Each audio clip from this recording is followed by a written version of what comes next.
हमारी चुनाव यात्रा अब हिमाचल में आ चुकी है। इस समय हमारे साथ है झारखंड के पूर्व मुख्यमंत्री अर्जुन मुंडा जी, जो खूंटी लोकसभा से चुनाव लड़ रहे हैं। खूंटी से चलकर चाईबासा के इलाके में है। हम लोगों की चुनाव यात्रा बुंदेलखंड में आ चुकी है।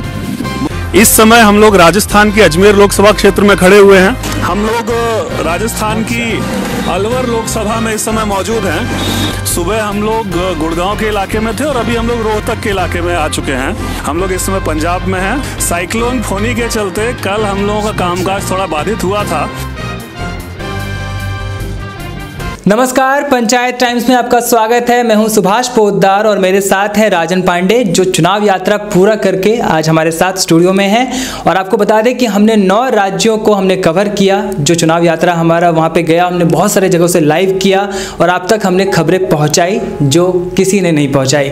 तो सबसे पहले हम बात कर लेते हैं राजन जी से कि आखिर आपका ये अनुभव कैसा रहा? आप जो इतने राज्यों में गए, लोगों से मिले, तो आखिर आपका अनुभव रहा कैसा, जरा हमारे दर्शकों को बताइए। जी, सबसे पहले तो ये कि इस यात्रा के क्रम में हमारे जो सहयोगी थे विजय, तो पहला धन्यवाद उनको, क्योंकि उन्होंने दोहरा काम किया। उन्होंने गाड़ी भी चलाई और उन्होंने कैमरे का संचालन भी किया। तो एक तरीके से कहा जाए तो ये यात्रा उनके बिना पूरी नहीं हो सकती थी, नंबर 1। और नंबर 2, इस यात्रा में उनका अतुलनीय योगदान रहा। वो हमेशा कैमरे के पीछे रहे। 1-2 बार 2 कैमरे थे तो उनके बीच में कहीं उनकी पीठ दिखाई दे गई हो तो अलग बात है। तो ये यात्रा हम लोग आर्थिक रूप से भी सीमित संसाधन में काम कर रहे थे, तो यदि किराए की गाड़ी करते और ड्राइवर लेके जाते तो संभव नहीं हो पाता। तो उस क्रम में अगर देखा जाए तो विजय जी ने बहुत बड़ा योगदान किया। दूसरा, जब हम ये बात कर लिए कि ये संसाधनों पर हमने थोड़ा लगाम लगाते हुए कम संसाधन में किस तरह किया, उसके बाद में लोगों को 7 राज्यों से हमने डायरेक्ट रिपोर्टिंग की और यूँ देखा जाए तो 9 राज्यों के हमने रिपोर्ट्स आप तक पहुंचाए। 7 में ज़्यादा जगह से किया। पंजाब और दिल्ली में हमने सिर्फ 1-1 या 2-2 रिपोर्ट ही पहुंचा पाए। तो इतना महती जो प्रोजेक्ट है, मतलब राजस्थान से लेकर इतना विशाल प्रोजेक्ट, राजस्थान से लेकर पश्चिम बंगाल तक का और हिमाचल जोड़ते हुए, उस क्रम में लोगों को लग सकता है कि बहुत ज़्यादा हमने रिसोर्स लगाए होंगे। उसके बावजूद, जो मैं इकोनॉमिज्म की बात कर रहा हूँ, उसके बावजूद बहुत खर्चा हुआ होगा या बहुत संसाधन यूज़ हुए हों। तो मैं आपको बता दूँ कि जो संसाधन, एक गाड़ी तो चाहिए थी, लेकिन उसके अलावा जो संसाधन यूज़ हुए उनमें से एक ये है। ये एक ट्राइपॉड इस्तेमाल हुआ, एक ये लेपल माइक, इस तरह का, ऐसे 2 माइक हमने इस्तेमाल किए, और बाकी तीसरी चीज़ ये फ़ोन। इन 3 चीज़ों के माध्यम से हमने ये पूरा कवरेज किया है। और ये हम आपको इसलिए बता रहे हैं क्योंकि हम एनकरेज करना चाहते हैं अपने दर्शकों को कि वो मोबाइल जर्नलिज्म में उतरें। आज की तारीख में सैटेलाइट चैनल जिस ढर्रे पे चला गया है, उसमें उसकी एस्टेब्लिशमेंट कॉस्ट इतनी होती है कि उसको कवरेज में, रिपोर्टिंग में बहुत कॉम्प्रोमाइज़ करने पड़ते हैं। मैंने कई बार वो सही रिपोर्टिंग नहीं कर पाते क्योंकि पावर दैट बी के खिलाफ आजकल बायस्ड, हाँ, क्योंकि पैसा आ जाता है और पैसे के बिना काम नहीं चल सकता, तो करना पड़ता है। तो उस परिस्थिति में जो रिपोर्टिंग है उसकी मृत्यु धीरे धीरे मीडिया में होती जा रही है। अब एंकरिंग बढ़ रही है, रिपोर्टिंग कम हो रही है। यहाँ हमारा पूरा जोर था कि एंकरिंग कम हो, रिपोर्टिंग ज़्यादा हो। तो इसीलिए बाकी जो भी देख सुन रहे हो उनको अगर मैं थोड़ा भी इंस्पायर कर पाऊँ तो मैं आपसे कहूँगा कि आप अपने इलाके से मोबाइल जर्नलिज्म के माध्यम से रिपोर्ट कीजिए। ये ट्राइपॉड जो है, ये 800 रुपए का अमेजॉन बेसिक्स का ट्राइपॉड आपको मतलब आराम से मिल जाएगा। और ये जो लेपल माइक है 700-800 रुपए का आता है। और ये ऐसा ही एक माइक आप भी अभी समय यूज कर रहे हैं। तो इनके माध्यम से आप रिपोर्ट कर सकते हैं। फोन तो सबके पास होता ही, यानी एकदम लाइट एसेट मोड है। जैसे आजकल सिखाया जाता है कि बिजनेस भी ऐसा होना चाहिए जो लाइट एसेट्स हो, यानी कि बिल्कुल कम तामझाम में आप बड़ा कुछ करना चाहें तो करना चाहिए। वो कुछ ऐसा ही उदाहरण राजन जी हमारे सामने प्रस्तुत कर रहे हैं। हम लोगों ने प्रयास यही किया कि कम से कम में, और उसमें हम थोड़ी इच्छा शक्ति निकाल के निकल गए लगाकर। और उसके बाद में 7 राज्यों की तो डिटेल्ड रिपोर्ट थी और 2 राज्यों से हमने थोड़ी सिलेक्टेड रिपोर्ट्स की। तो मेरा ये सारी बात कहने का पूरा उद्देश्य यही था कि मैं थोड़ा भी इंस्पायर अगर आपको कर सकूं, तो यही गुजारिश भी है कि आप लोग रिपोर्ट कीजिए, क्योंकि बड़े बड़े मीडिया हाउसेज आजकल रिपोर्ट ही नहीं कर रहे हैं। वो नहीं कर पाएंगे ना सर, क्योंकि उनके कुछ अलग उद्देश्य है। उनके ऊपर पैसे की चाबुक भी तो बहुत बड़ी चीज होती है ना। उसके मोह माया से कोई बच नहीं पाया है और अभी वो उसमें जकड़ चुके हैं। तो उस परिस्थिति में आप लोग एकदम अपने इलाके की रिपोर्ट अगर करेंगे तो ज़्यादा समृद्ध होगा मीडिया, लोगों तक ज़्यादा सही बात पहुंचेगी। यात्रा के क्रम में विजय जी ने हम लोग शुरुआत राजस्थान से किए थे, राजस्थान से हरियाणा गए, हरियाणा से उत्तर प्रदेश गए, उत्तर प्रदेश से झारखंड गए, झारखंड से फिर बंगाल चले गए, बंगाल से बिहार आए। बिहार में विजय जी को थोड़ा होम सिकनेस होने लग गई थी और तब तक वो लगभग 8000 किलोमीटर गाड़ी चला चुके थे।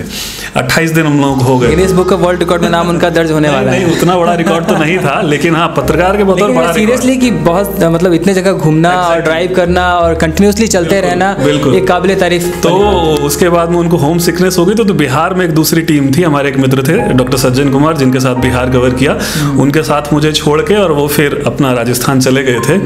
बिहार के बाद में दिल्ली हम लोग आए, तो दिल्ली में अपने से एक रिपोर्ट हमने की थी और उसके बाद में हिमाचल में बस से घूमा हूँ। बस से मतलब पब्लिक ट्रांसपोर्ट इस्तेमाल करता हुआ गाँव का 5 रुपए की टिकट लीजिए, आराम से रिपोर्ट कीजिए। तो इससे सस्ता जर्नलिज्म और क्या हो सकता है? तो आप मतलब मैं खुद जब बस से घूमा हूँ तो आपसे एकदम कहने का मुझे हक है कि आप बस से भी घूम सकते हैं। और बस से घूम के किसी गांव में उतर जाइए, एक विधानसभा से दूसरी विधानसभा टपके चले जाइए, वहां उतर जाइए, सस्ते होटल हिमाचल में मिल जाते हैं, कम खर्चे में आप रिपोर्टिंग कर सकते हैं। ये हमारा अनुभव एक तरीके से इसका भी था। तो ओवरऑल हजारों किलोमीटर की यात्रा, 9 राज्यों का रिपोर्टिंग कवरेज, और उसमें हमने कहीं से भी क्वालिटी की, ठीक है हमारी प्रोसेसिंग में थोड़ी दिक्कत है, लेकिन अनबायस्ड रिपोर्टिंग हमने की। आपका प्रयास बहुत सच्चा है और इसी कारण से लोगों ने आपको बहुत पसंद भी किया। आपके रिपोर्ट्स, कुछ रिपोर्ट्स आपके बहुत ज़्यादा देखे गए और जाहिर सी बात है कुछ रिपोर्ट्स को नहीं देखा जाएगा, लेकिन कुछ रिपोर्ट्स आपके बहुत पॉपुलर हुए हैं, इसके लिए आपको बधाई पहले तो।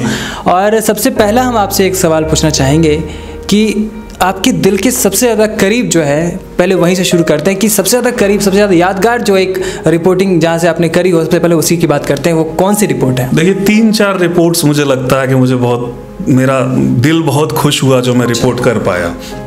जैसे राजस्थान में अजमेर जिले में चीता काठात एक बिरादरी है जो हिंदू भी हैं और मुस्लिम भी हैं। उनके नाम हिंदू भी होते हैं, किसी का नाम मदन भी होता है, किसी का सुलेमान भी होता है। वो होली भी मनाते हैं, दिवाली भी मनाते हैं, रोज़े भी रखते हैं। ये एक ऐसी बिरादरी है जो हिंदुस्तान की साझी विरासत का एग्जाम्पल एक तरीके से हमारे सामने पेश करती है। तो अजमेर से हमने एक रिपोर्ट उनके ऊपर की थी।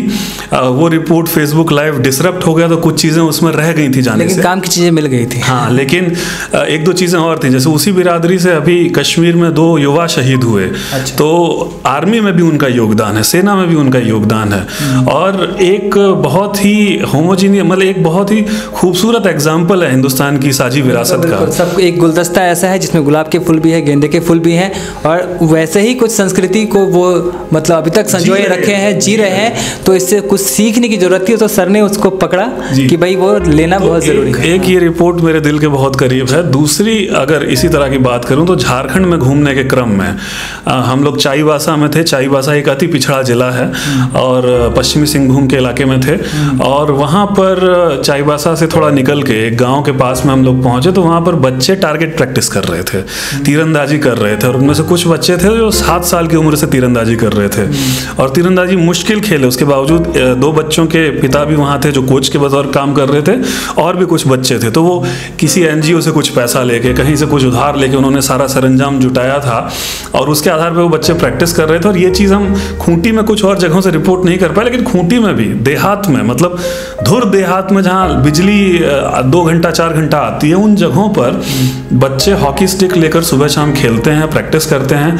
तो ये ग्रामीण भारत का एक अद्भुत पक्ष, जिसमें कम संसाधनों के बावजूद लगन से बच्चे मेहनत करके कुछ करने का प्रयास करते हैं, वो मुझे बहुत अच्छा लगा कि मैं उसको दिखा पाया। उसको लोगों ने काफ़ी देखा भी, और जैसे कि देख रहे हैं कि दीपिका भी झारखंड से ही है शायद, कि वो भी बहुत दूर तक मतलब नेशनल और इंटरनेशनल खेल चुकी हैं, कुछ मेडल्स भी जीत चुकी हैं।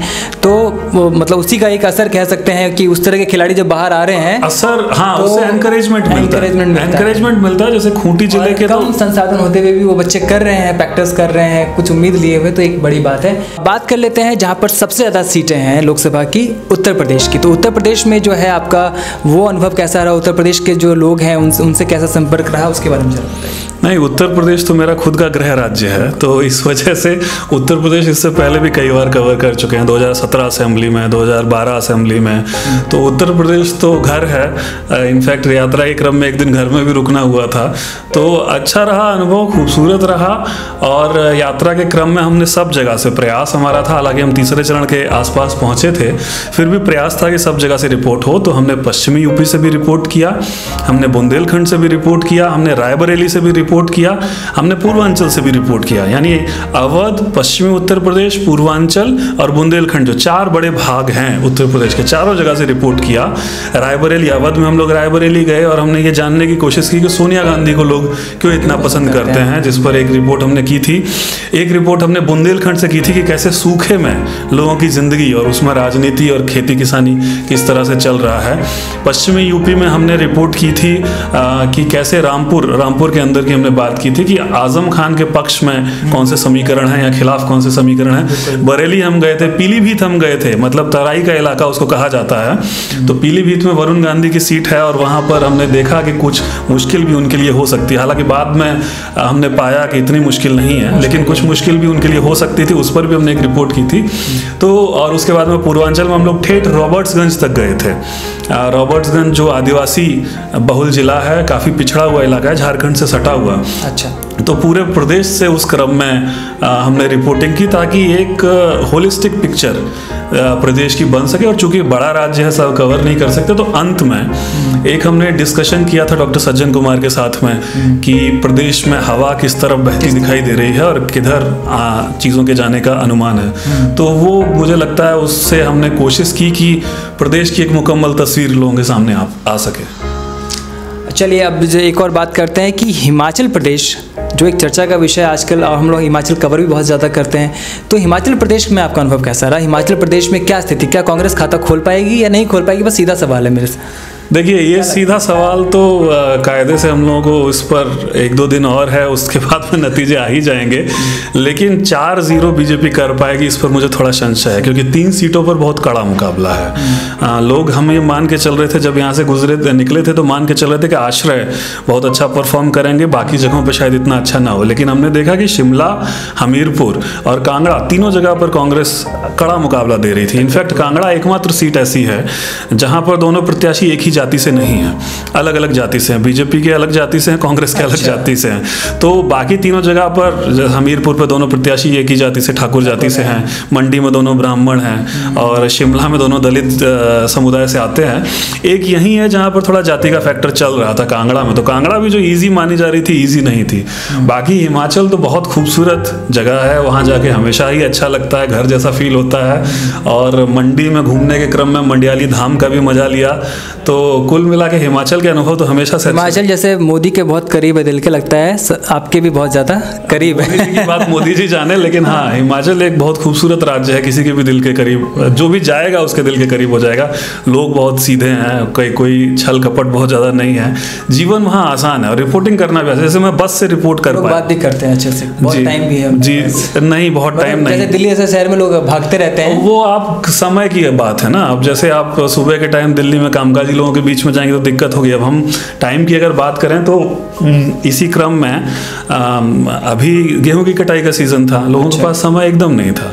लोग दिन में अगर आप 9-10 बजे के बाद जाएंगे तो आपको खेत में जाके बात करनी पड़ेगी, क्योंकि कटाई चल रही है, गेहूं का पकने का सीजन है। तो इस वजह से ऐसा नहीं है कि लोगों के पास बहुत टाइम है। ठीक है, राजस्थान के बाद, यूपी के बाद अब हम बात कर लेते हैं पश्चिम बंगाल की। तो पश्चिम बंगाल में क्या स्थिति है? जब आप पहुंचे थे तो फानी तूफान आ गया था, तो बाकी कैसे कवर किया आपने उस समय? आपको डर तो नहीं लग रहा था ज़्यादा वहाँ? नहीं, फानी तूफान की जो आप बात कर रहे हैं, पश्चिम बंगाल में काफ़ी खट्टे मीठे अनुभव रहे। जैसे एक अनुभव मैं शेयर करूंगा कलकत्ता का। अच्छा। इस चुनाव में लोग कह रहे हैं कि इलेक्शन कमीशन की काफ़ी फजीहत हुई है और इलेक्शन कमीशन से लोगों का भरोसा उठा है, लेकिन इस चुनाव यात्रा के क्रम में ओयो जो होटल बुकिंग ऐप है, उससे हमारा भरोसा उठ गया है। क्योंकि हम लोग कई बार होटल बुक करते थे और रात को जब देर से पहुंचते थे तो होटल वाला दरवाजा नहीं खोलता था या बोलता था कि ये तो हमने ओयो के साथ बुकिंग बहुत पहले बंद कर दी है। अच्छा। तो उसी क्रम में कलकत्ता का इंसिडेंस है। कलकत्ता हम लोग पूरा काम वाम खत्म करके रात को 11-12 बजे जिस होटल में पहुंचे ओयो बुकिंग के थ्रू, उसने दरवाजा तो खोल दिया, लेकिन उसने कहा कि पैसा आपको कैश देना होगा। तो हम लोगों ने कहा कि नहीं, पैसा हम कैश क्यों देंगे, हम ऐप के थ्रू बुक किए, ऐप के थ्रू देंगे, ऐप के थ्रू पैसा दे दिया।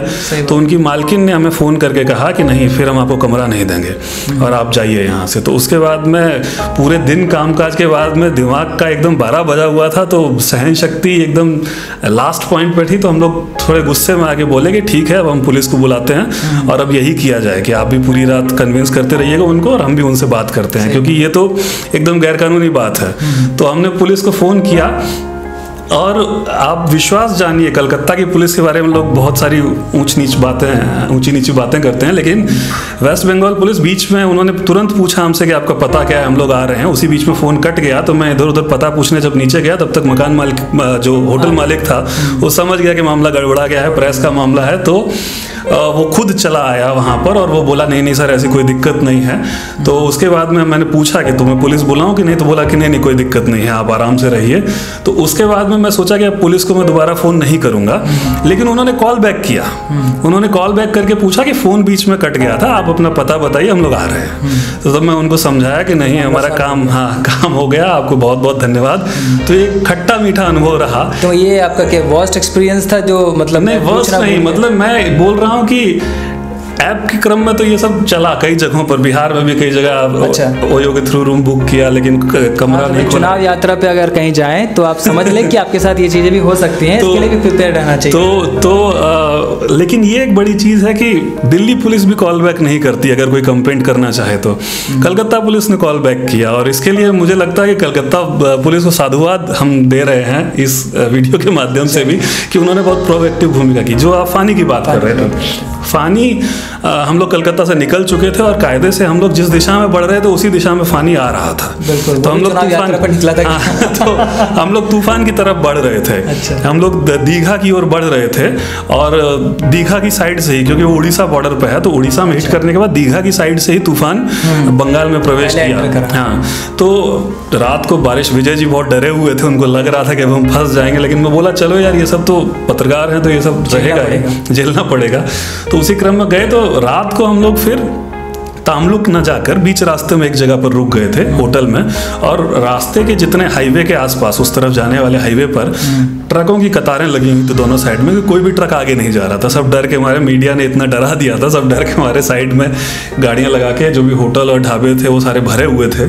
तो हम भी एक कमरा लेकर किस्मत से मिल गया, रुक गए। सुबह हम लोग उस दिशा में गए तो कई मीडिया वाले, मतलब ANI की एक लाइव OB वैन मिली, News 18 के लोग वहाँ पे थे, सब यही देखने गए थे, क्योंकि दीघा समुद्र तट एकदम 4 या 5 किलोमीटर दूर है उड़ीसा से। तो लग रहा था कि जितनी डैमेज हुई होगी यही हुई होगी, लेकिन कोई डैमेज नहीं थी वहाँ। डैमेज नहीं। हाँ, तो वहाँ के इनफैक्ट जो टूरिस्ट सेक्टर के लोग हैं वो बड़े नाराज थे इस बात से कि तिल का ताड़ बनाया गया।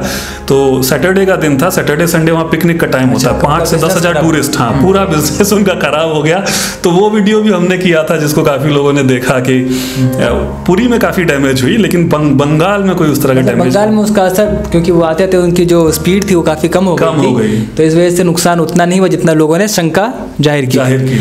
तो ये रही हमारी चुनाव यात्रा, यहाँ पर आज संपन्न होती है कायदे से, क्योंकि हमने उसकी पूरी बात जो है एक लास्ट में निचोड़ आपके सामने प्रस्तुत कर दी है। अब राजन पांडे जी कुछ कहना चाहते हो तो आप कह सकते हैं। नहीं, कुछ कहना नहीं, सिर्फ इतना कि आप लोग पंचायत टाइम्स देखते रहिए। और जो मैंने आपसे एक गुजारिश भी की कि मोबाइल जर्नलिज्म आज की तारीख में बढ़ रहा है, काफ़ी स्कोप है, और ऐसा नहीं है कि कम संसाधनों के चलते लोग कर रहे हैं।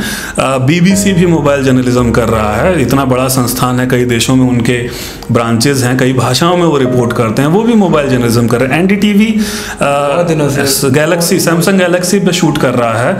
तो रिपोर्टिंग का जीवन तभी बचेगा, रिपोर्टिंग तभी बचेगी जब उसकी कॉस्ट और उससे जुड़े हुए जो खर्चे हैं वो कम हो जाएंगे। मोबाइल जर्नलिज्म ने वो काम कर दिखाया है। तो अगर आप अपने इलाके की भी बात बताना चाहते हैं तो हम यही कहेंगे कि आप अपने यहाँ से वीडियो शूट कीजिए, अनबायस्ड तरीके से शूट कीजिए, जिसमें साउंड ऑडियो क्लियर रहे और वीडियो क्लियर रहे, और भेज सकते हैं हम लोग। अगर उसमें ऑथेंटिक लगेगा और उसमें अगर बात ज़रूरी लगेगी तो हम अपने यहाँ भी उसको जगह देने की कोशिश करेंगे। तो यूँ भी आप हमसे भी, हमारे साथ भी उसके माध्यम से जुड़ सकते हैं। और ऐसे भी मोबाइल जर्नलिज्म भविष्य का एक तरीके से जर्नलिज्म माना जा रहा है, तो आप उसके माध्यम से सच को सामने लाने का काम कीजिए। चलिए, आज के इस खास कार्यक्रम में बस इतना ही। हमें दीजिए इजाजत। नमस्कार।